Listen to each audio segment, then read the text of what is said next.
Bismillahirrahmanirrahim. Bismillahirrahmanirrahim. Alhamdulillah nahmaduhu wa nasta'inuhu wa nastaghfiruh. Wa na'udzu billahi min shururi anfusina wa min sayyiati a'malina. May yahdihillahu fala mudilla lahu wa may yudlil fala hadiya lahu. Asyhadu an la ilaha illallah wahdahu la syarika lah. Wa asyhadu anna Muhammadan abduhu wa rasuluh la nabiyya ba'dah. Allahumma salli wa sallim ala nabiyyina Muhammad wa ala alihi wa sahbihi ajma'in amma ba'd.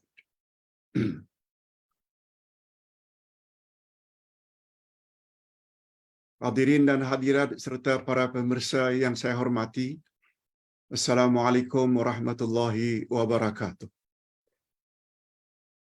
Alhamdulillah, kita bersyukur di atas segala nikmat yang telah Allah anugerahkan kepada kita, termasuk nikmat taufik atau dorongan Allah untuk kita sama-sama berada di dalam majlis ilmu pada pagi ini. Sebab nikmat ini luar biasa besarnya, ganjarannya, sehingga Nabi SAW menamakan majlis seperti ini sebagai taman-taman syurga di atas muka bumi. Baginda juga bersabda, siapa sungguh-sungguh ke majlis ilmu, niscaya Allah permudahkan baginya jalan ke syurga.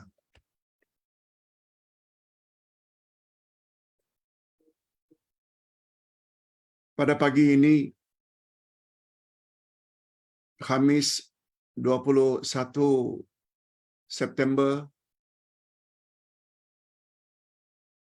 2023, kita akan isi dengan topik Ramadan, bulan istimewa. Kemudian kita susuli dengan menjawab lebih kurang 7 soalan para jamaah secara ringkas. Okey. Sesi pertama ini lebih kurang 35 minit. Ustaz akan isi dengan topik Ramadan, bulan istimewa. Berdasarkan firman Allah ayat 183 hingga 185 dari surat Al-Baqarah.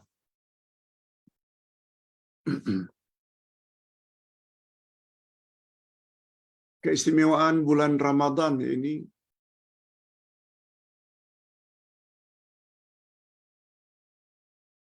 sebagai bulan yang paling istimewa jika dikaitkan dengan keberkatan. Hari Jumaat yang lalu kita telah bahas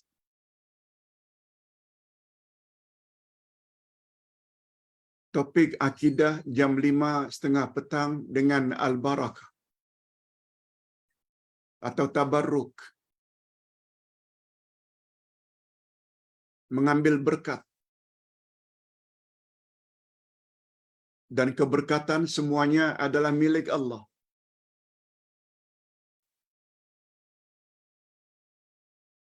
Allah Subhanahu wa taala berkuasa menurunkan keberkatan ke permukaan bumi bila masanya, di tempat mana, pada hari apa, pada bulan apa, pada kitab apa, pada manusia yang mana. Allah boleh turunkan keberkatan miliknya kepada siapa dan di mana yang dia kehendaki.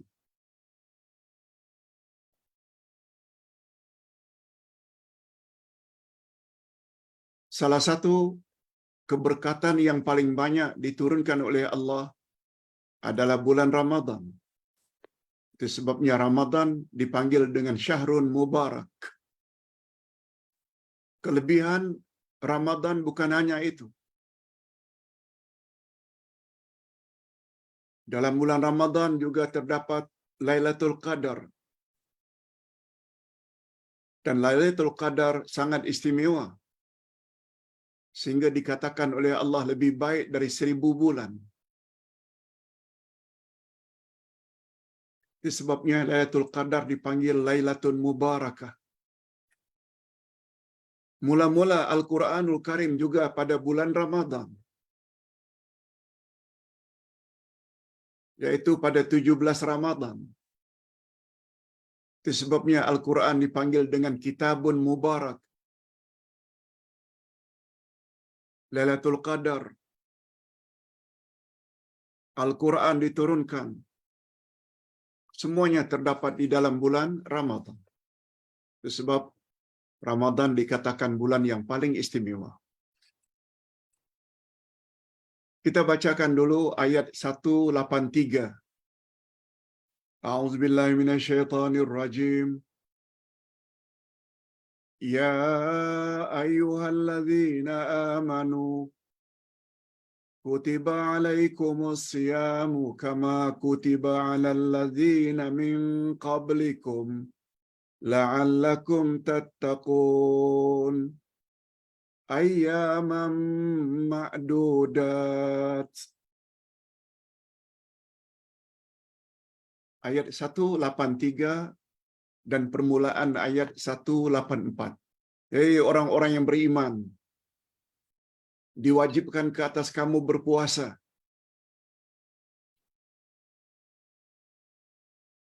Sebagaimana puasa telah diwajibkan ke atas umat sebelum kamu. Mudah-mudahan dengan berpuasa, kamu menjadi manusia yang bertakwa. Puasa yang diwajibkan itu hanya beberapa hari. Begitulah seterusnya. Kita langsung saja kepada tafsiran ayat.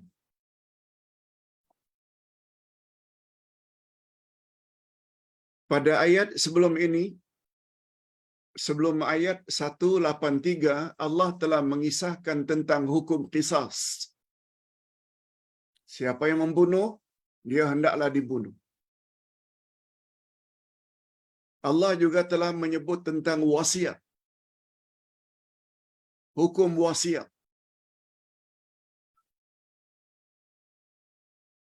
Iaitu suatu pemberian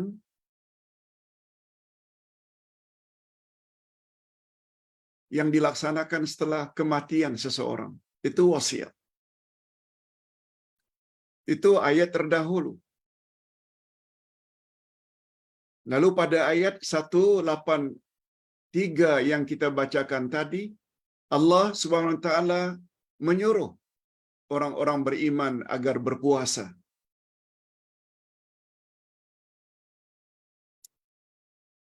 Dengan berpuasa diharapkan orang-orang beriman itu menjadi orang yang bertakwa. Ingat ya, takwa adalah lebih umum daripada iman. Walaupun syarat utama dan pertama orang yang bertakwa mesti beriman. Tapi tidak semua orang beriman itu orang yang bertakwa. Banyak juga orang beriman tapi tidak buat suruhan Allah, tidak jauhi larangan Allah.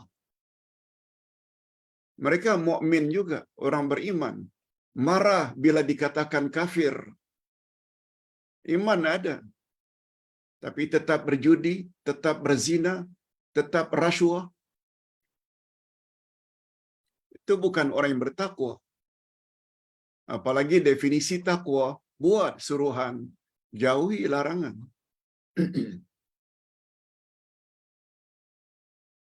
Jika diambil kesimpulan dari ayat yang kita bacakan tadi, Ustaz ulang sekali lagi terjemahan harfiahnya. Hei orang-orang yang beriman, diwajibkan ke atas kamu berpuasa, sebagaimana telah diwajibkan ke atas umat sebelum kamu. Mudah-mudahan dengan berpuasa kamu menjadi insan yang bertakwa. Ada 3 pengajaran dari ayat 183. Pertama, Allah perintahkan orang-orang beriman agar berpuasa. Kutiba alaikumusiyam. Maknanya diwajibkan ke atas kamu berpuasa. Mengapa Allah panggil dengan ya ayyuhalladzina amanu? Bukan ya ayyuhan nas. Wahai sekalian manusia. Kata ulama tafsir, Allah panggil dengan ya ayyuhalladzina amanu, bukan ya ayyuhan nas. Sebab hanya orang yang beriman saja yang mampu melakukan puasa dengan sempurna.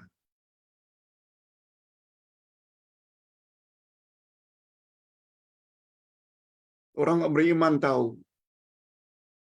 walaupun dia berada di bilik yang tertutup, walaupun dia sedang berada di rumah seorang diri, semua pintu tingkap ditutup. Kalau dia berpuasa, dia tetap tidak akan makan, minum. Buka peti ais, nampak bermacam-macam buah-buahan yang segar. Nampak kuih-muih yang lezat. Nampak minuman. Mereka tetap tidak akan makan, tidak akan minum. Apa sebab? Iman. Dia percaya Allah tahu segala-galanya. Dia percaya di kiri kanan ada malaikat yang sedang mencatat. Yes. Itu sebabnya dan rahasianya Allah panggil dengan panggilan ya ayyuhalladzina amanu. Dan ini adalah satu dari 89 ayat-ayat iman. Yang kedua, adanya istilah sebagaimana diwajibkan ke atas umat sebelum kamu.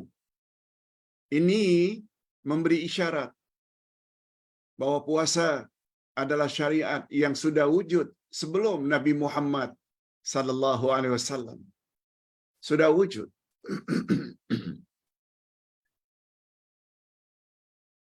Jangan dikira puasa ini bermula dari umat Muhammad. Tak. Dalam riwayat dikatakan di zaman Nabi Nuh dah ada puasa. Di zaman Nabi Musa ada puasa. Sebagaimana kata Nabi, pembeza antara puasaku dengan puasa Yahudi adalah makan sahur. Maknanya orang-orang Yahudi, umat Nabi Musa, Nabi Isa, ada juga puasa. Cuma pembezanya, mereka tidak ada makan sahur. Itu sebabnya umat Nabi Muhammad sallallahu alaihi wasallam bila berpuasa perlu sahur. Sebagai pembeza antara puasa kita dengan puasa Yahudi. Walaupun hukumnya hanya sunat. Dan yang ketiga, matlamat dan tujuan puasa supaya kita menjadi insan yang bertakwa. La'allakum tattaqun. Mudah-mudahan dengan berpuasa kamu jadi insan-insan yang bertakwa. Okey, kita sambung dengan ayat berikut. Ayyamam ma'dudat. Puasa yang diwajibkan itu adalah hanya beberapa hari. Menurut ahli tahqiq, orang-orang alim utama dalam Islam seperti Ibnu Abbas, Abdullah Ibnu Abbas, Hasan Al-Basri, yang dimaksudkan dengan beberapa hari ia adalah bulan Ramadan. Bulan Ramadan.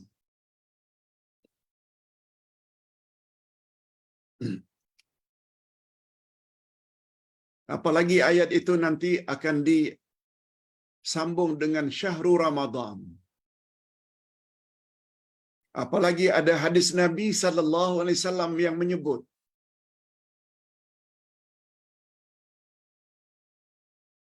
dan ini disebut oleh Nabi setiap kedatangan bulan Ramadan.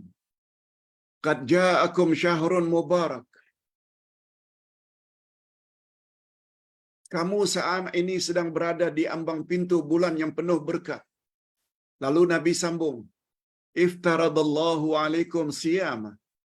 Diwajibkan ke atas kamu berpuasa di dalamnya. Jadi ayat Quran, hadis Nabi menjurus kepada makna kewajiban berpuasa itu adalah dalam bulan Ramadan, bukan bulan lain. Sebulan dalam setahun.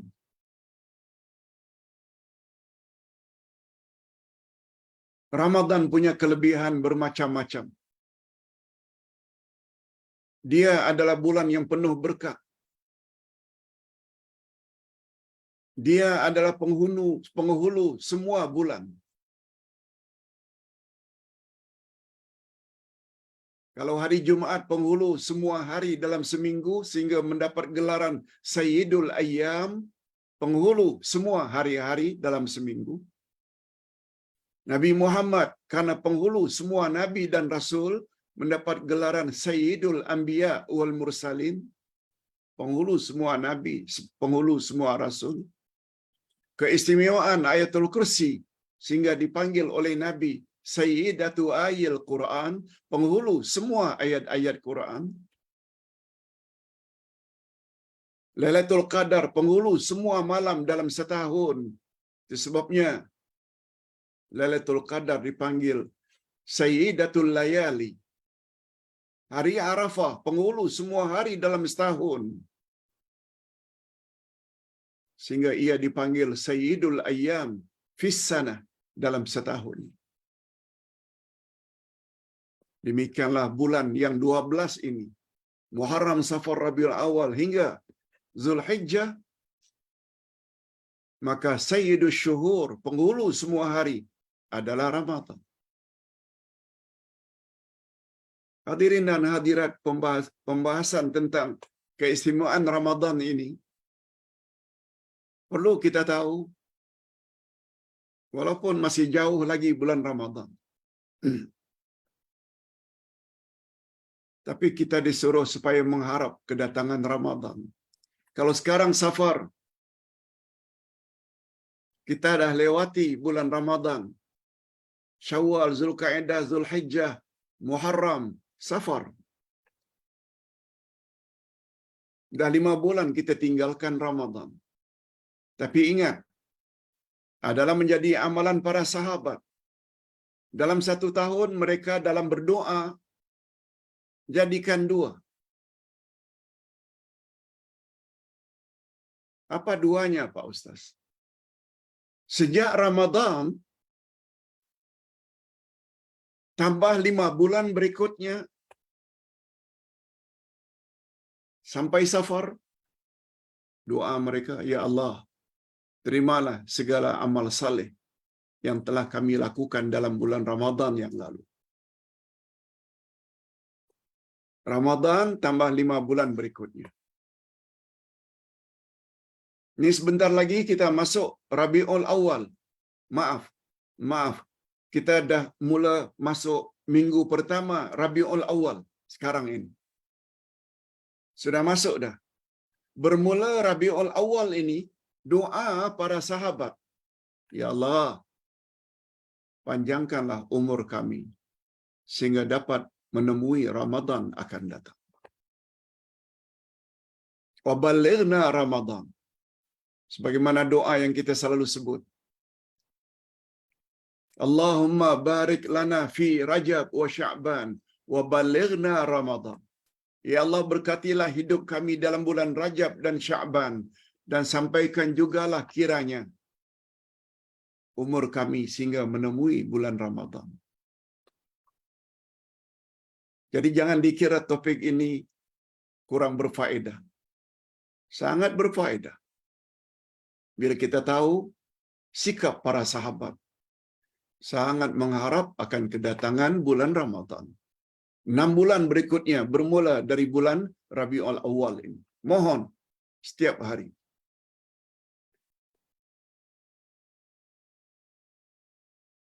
Cuma ayat ini setelah menyebut puasa yang diwajibkan itu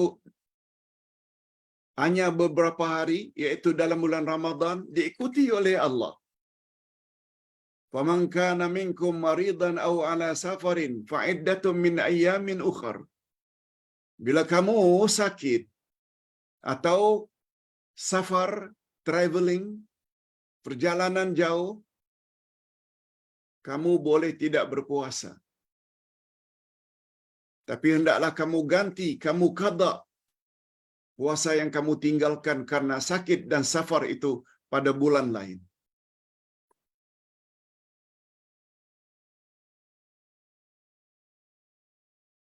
Wa 'alal ladzina yutiqunahu fidyatun ta'amu miskin.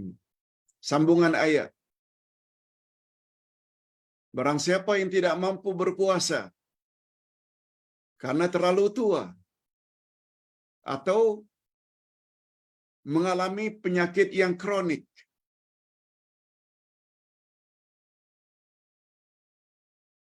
maka dia cukup bayar fidyah. Atau wanita yang sedang hamil, takut jika berpuasa dapat menjejaskan dirinya dan bebinya dalam kandungan. Kata para ulama, berdasarkan ayat ini, mereka cukup bayar fidyah saja. Berbeza jika wanita hamil itu hanya bimbang terhadap dirinya saja, bukan pada baby. Yang itu wajib qada. Ini boleh kita lihat di dalam kitab-kitab fiqh.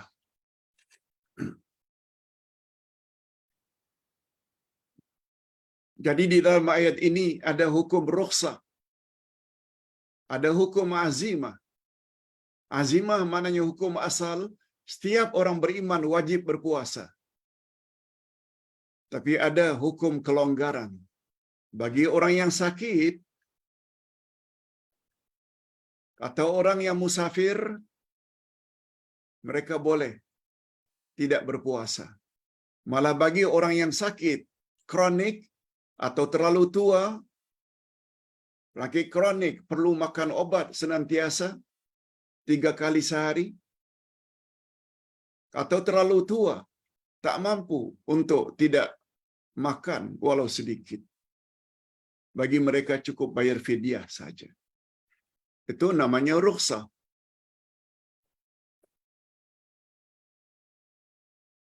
Bila ditanya mengapa ada rukhsah kelonggaran Pak Ustaz? Karena puasa memang menyusahkan.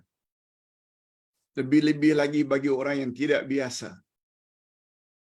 Dan kaedah dalam Islam telah menyebut al-masyaqqah tajlibut taisir. Kesukaran dia menarik kemudahan. Kesukaran menarik kemudahan. Gara-gara sukar, gara-gara sulit, gara-gara susah rasanya,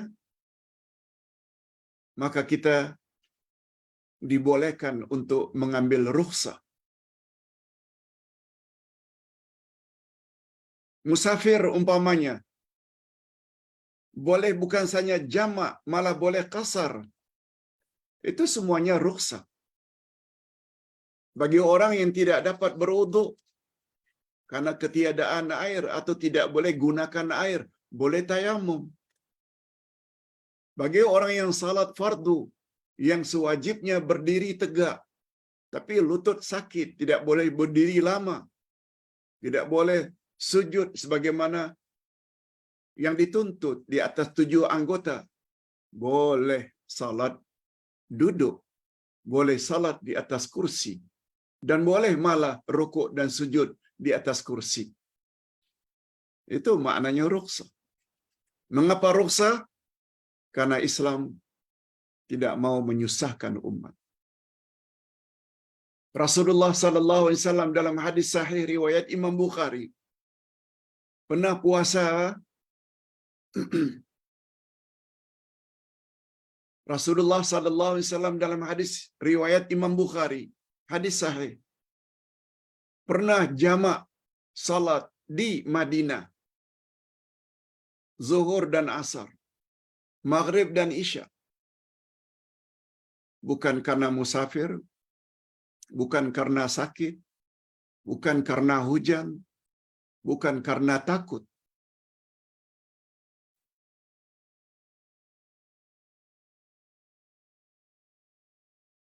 Hadis sahih. Mengapa Pak Ustaz Nabi buat begitu? Abdullah ibnu Abbas, orang yang pernah didoakan oleh Nabi sejak kecil lagi. Allahumma faqihhu fid din wa alimhu ta'wil. Ya Allah, berilah baby ini ilmu agama yang mendalam dan kemahiran dalam menafsirkan Quran. Ketika beliau ditanya, mengapa Rasulullah berbuat demikian? Jamak di Madinah, Zuhur 4, Asar 4, Maghrib 3, Isya 4. Padahal tidak hujan, tidak musafir, tidak sakit, tidak takut. Abdullah ibnu Abbas hanya menjawab, karena Nabi tidak mau menyusahkan umat.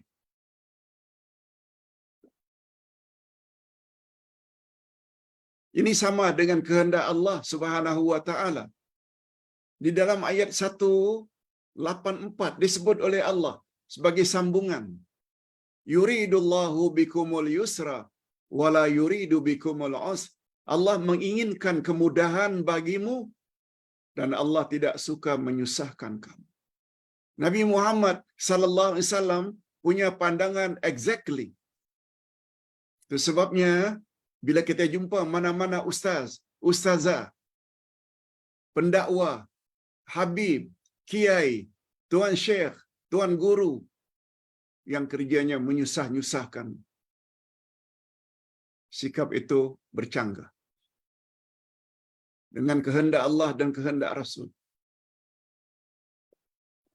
Nabi bersabda dalam hadis lain, Allah Subhanahu wa taala suka kamu melakukan azimah sebagaimana Allah juga menyukai kamu mengambil rukhsah.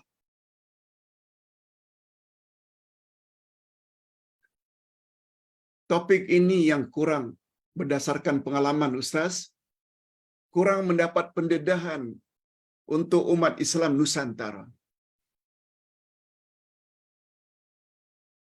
Umat Islam Nusantara disuap oleh para guru dengan azimah dan azimah. Rukhsah kurang diberi. Itu sebabnya ada wanita bila bermusafir mesti bawa telekung.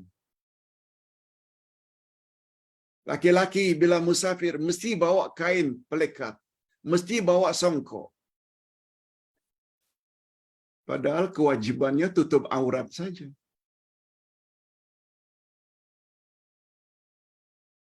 Tutup aurat. Walaupun dengan baju kurung, labu, walaupun dengan memakai long dress, asal tutup aurat. Jangan nampak lengan pakai, jangan nampak leher pakai mini telekung. Selesai masalah.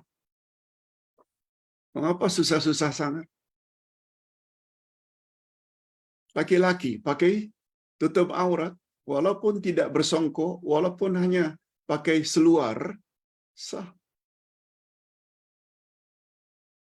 Semua kita tahu aurat laki-laki, aurat wanita. Di sinilah perlu kita memperluas ilmu. Bapak-bapak dan ibu-ibu terasa tak? Setelah belajar bertahun-tahun, makin banyak kita tahu ayat Quran, banyak tahu hadis Nabi. Kita rasa Islam menjadi lebih senang. Lebih senang. Bukan semakin susah. Susah ini bagi orang yang tidak ada ilmu.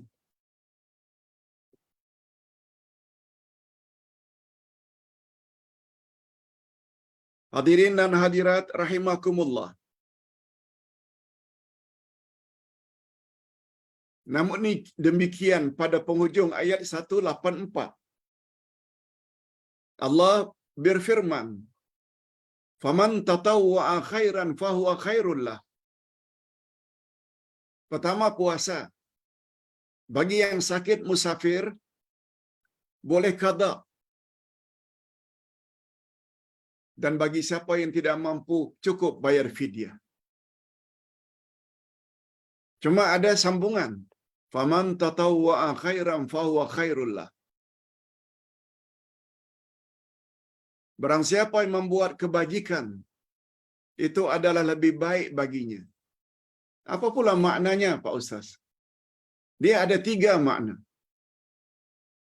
Fidyah yang dia bagi, yang sepatutnya setiap hari puasa yang dia tinggalkan, dia mesti beri makan 1 orang fakir miskin. Lalu dia bagi 2-3 orang. Itu maknanya itu adalah better. Khairun. Lebih baik.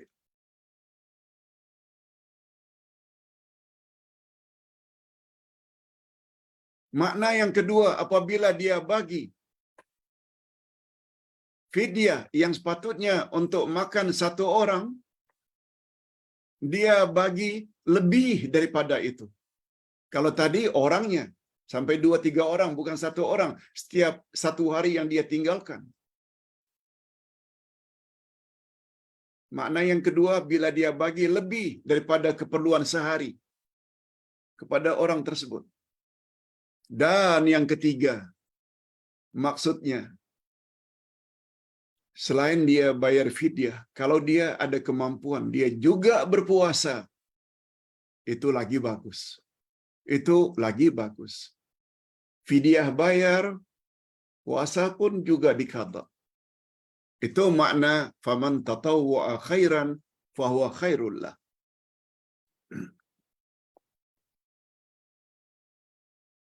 Puasa sungguh hebat. Nabi Muhammad sallallahu alaihi wasallam pernah pada satu hari didatangi oleh Abu Umamah. Lalu Abu Umamah tanya pada Nabi, "Murni bi amalin yudkhilunil jannah." Ya Rasulullah, tolong Tuhan suruh saya melakukan amalan yang boleh menjadi penyebab saya masuk syurga. Tolong ya Rasulullah, amal apa itu? Nabi hanya jawab singkat, "Alaika bisawm." Hendaklah kamu berpuasa. Fa innahu la idla lah. Karena puasa tidak ada tandingannya.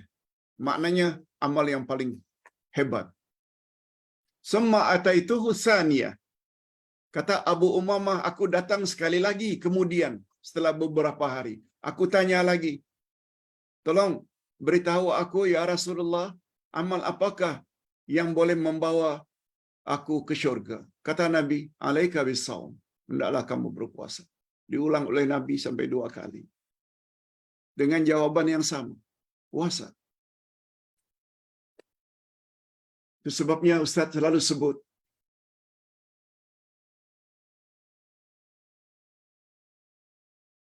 puasa adalah amalan yang sangat istimewa. Sehingga untuk syurga ada pintu khas yang namanya Babur Rayyan. Syurga banyak pintu. Satu di antaranya, nama pintu itu Babur Rayyan, pintu Rayyan.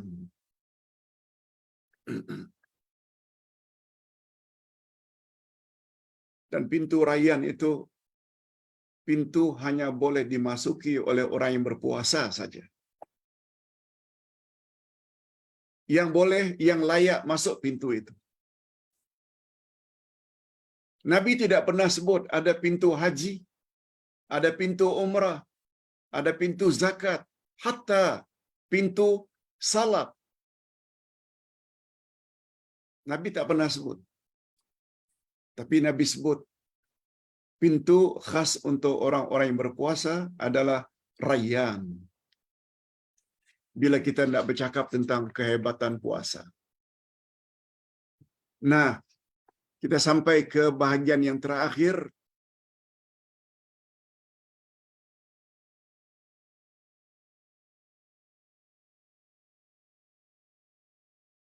Ayat 185 ini menyebut tentang kelebihan bulan Ramadan antara lain. bulan Ramadan diturunkan Al-Quran. Mula-mula Quran diturunkan adalah dalam bulan Ramadan. Ini ayatnya. Syahrul Ramadan alladzi unzila fihi al-Quran hudan lin-nasi wa bayyinatin minal huda wal furqan. Bulan Ramadan adalah bulan mula-mula Quran itu diturunkan sebagai pedoman bagi umat manusia, dan dia menjelaskan sejelas-jelasnya apa yang Allah kehendaki. Wal furqan, dan Quran adalah pembeza antara yang hak dengan yang al-batil. Itu sebabnya hadirin dan hadirat, Ustaz namakan buku tafsir yang Ustaz tulis ini Tafsir Al-Furqan. Karena Al-Furqan maksudnya pembeza antara yang hak dengan yang batil. Sebagaimana Umar ibn Khattab mendapat gelaran Al-Faruq, orang yang mampu membezakan mana yang benar, mana yang salah.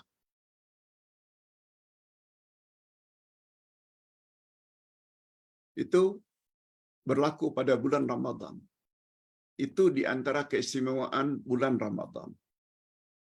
Kemudian pada ayat terakhir ni 185, Allah ulang lagi tentang rukhsah, yaitu siapa yang sakit atau musafir boleh dia tidak berpuasa, dengan syarat dia ganti pada hari yang lain.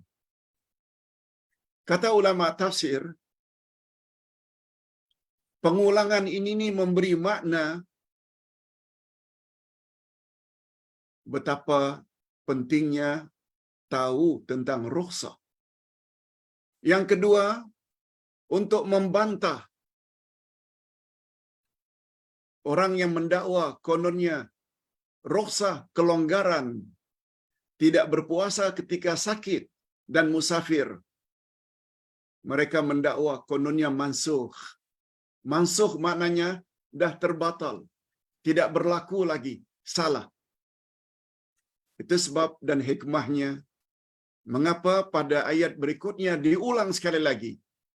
Siapa yang sakit atau musafir boleh mereka tidak berpuasa asal ganti pada bulan-bulan yang lain. Jadi rukhsah ini dia berlaku hingga kiamat. Cuma Ustaz teringat, walaupun Ustaz tidak tulis di sini, ulama fiqh berbeza pendapat tentang mana yang lebih afdal. Ketika musafir, khasnya musafir, mana lebih afdal? Musafir, kita berpuasa ke atau tidak berpuasa? Ustaz masih ingat lagi?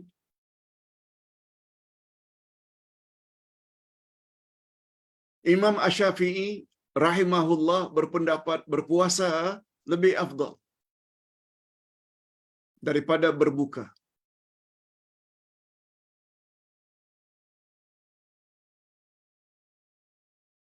Imam Ahmad ibnu Hanbal pula berpendapat sebaliknya, tidak berpuasa lebih afdal bila musafir.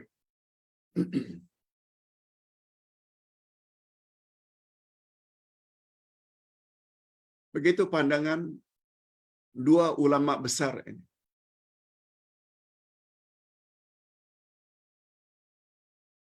Tapi ada pendapat yang ketiga. Ini pendapat yang Ustaz sendiri cenderung pada pendapat yang ketiga, yaitu pendapat cucu Umar ibn Khattab, Umar bin Abdul Aziz, yaitu khalifah yang sangat adil, Umar bin Abdul Aziz, cicit Umar ibn Khattab. Kata beliau, andai kata pemergianmu itu, safarmu itu memang menyulitkan,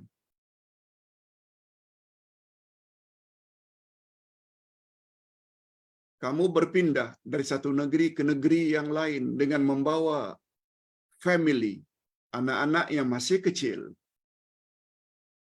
Kemudian banyak pula barang-barang yang perlu dia angkat. Kamu merasa susah bila berpuasa. Nah, ketika itu berbuka lebih afdal daripada kamu berpuasa. Tetapi apabila perjalananmu yang jauh itu kamu lalui dengan tidak merasa sulit, umpamanya dari Malaysia ke Jakarta, Indonesia, hanya 2 jam, 2 jam setengah. Dalam kapal terbang lagi. Kalau kita berpuasa pun tak menyulitkan. Nah, kata beliau, ketika itu kamu berpuasa adalah lebih afdal.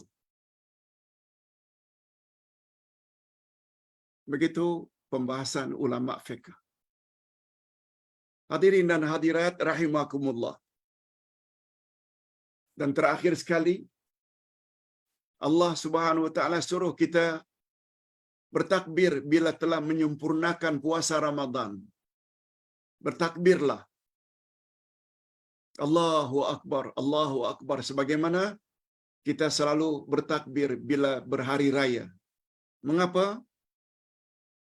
Sebagai tanda syukur terhadap nikmat Allah Azza wa Jalla yang telah Allah sebutkan pada ayat-ayat sebelumnya. Mudah-mudahan penyampaian ini menambah ilmu kita dan termasuk ke dalam ilmu-ilmu yang bermanfaat. Walaupun bulan Ramadan masih 5-6 bulan lagi, tapi berdoalah supaya Allah sampaikan umur kita sehingga menemui Ramadan akan datang, dan pada masa yang sama kita mohon agar segala amal saleh yang kita lakukan di siang dan di malam Ramadan tahun lalu diterima oleh Allah sebagai amal saleh yang boleh menyebabkan kita layak masuk syurga melalui pintu Rayyan. Amin, amin ya rabbal alamin. Hadirin